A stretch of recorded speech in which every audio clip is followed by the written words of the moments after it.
سیدنا عبداللہ ابن عمر رضی اللہ عنہما فرماتے ہیں کہ ایک شخص نبی اکرم صلی اللہ علیہ وسلم کی خدمت میں حاضر ہو کر کہنے لگے، یا رسول اللہ، میں ایک بڑے گناہ کا شکار ہو گیا ہوں، کیا میرے لیے توبہ کی گنجائش ہے؟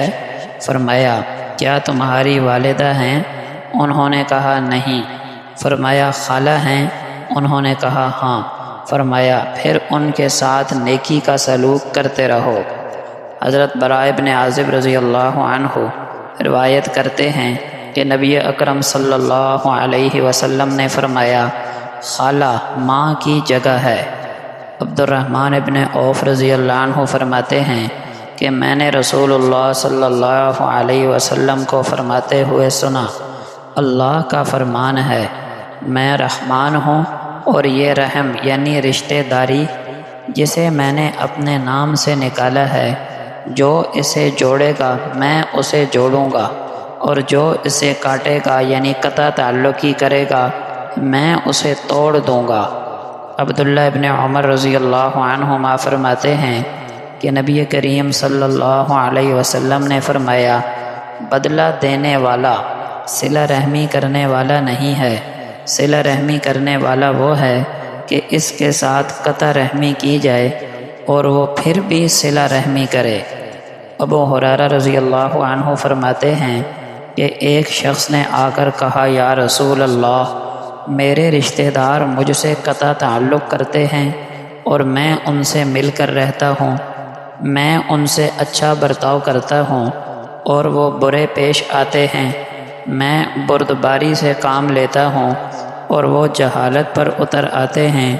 آپ صلی اللہ علیہ وسلم نے فرمایا، اگر تم ویسے ہی ہو جیسے تم نے کہا ہے تو گویا تم ان کے منہ میں خاک ڈال رہے ہو، اور ہمیشہ تمہارے ساتھ اللہ کی طرف سے ایک مددگار یعنی فرشتہ رہے گا جب تک تم اسی طرح رہو گے۔ عبداللہ ابن عمر رضی اللہ عنہما کہتے ہیں کہ رسول اللہ صلی اللہ علیہ وسلم نے فرمایا، رحم کرنے والوں پر رحمان رحم کرتا ہے، زمین والوں پر تم رحم کرو، آسمان والا تم پر رحم کرے گا۔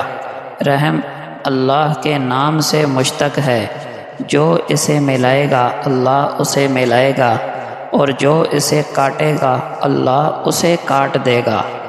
ابو ہریرہ رضی اللہ عنہ فرماتے ہیں کہ نبی کریم صلی اللہ علیہ وسلم نے فرمایا، بیوہ اور مسکین کی خیر خبر لینے والا مجاہد فی سبیل اللہ کی طرح ہے، یا یوں فرمایا کہ وہ ہمیشہ شب بیدار رہنے والے کی طرح ہے، اور ایسے روزے دار کی طرح ہے جو روزہ چھوڑتا نہیں کہ ہمیشہ روزہ رکھتا ہے۔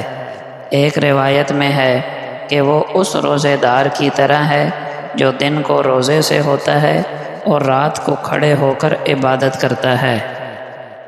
سہل ابن سعد رضی اللہ عنہ فرماتے ہیں کہ نبی اکرم صلی اللہ علیہ وسلم نے فرمایا، میں اور یتیم کی کفالت و پرورش کرنے والا جنت میں اس طرح ساتھ ساتھ ہوں گے جیسے ہاتھ کے اشارے والی انگلی اور درمیانی انگلی۔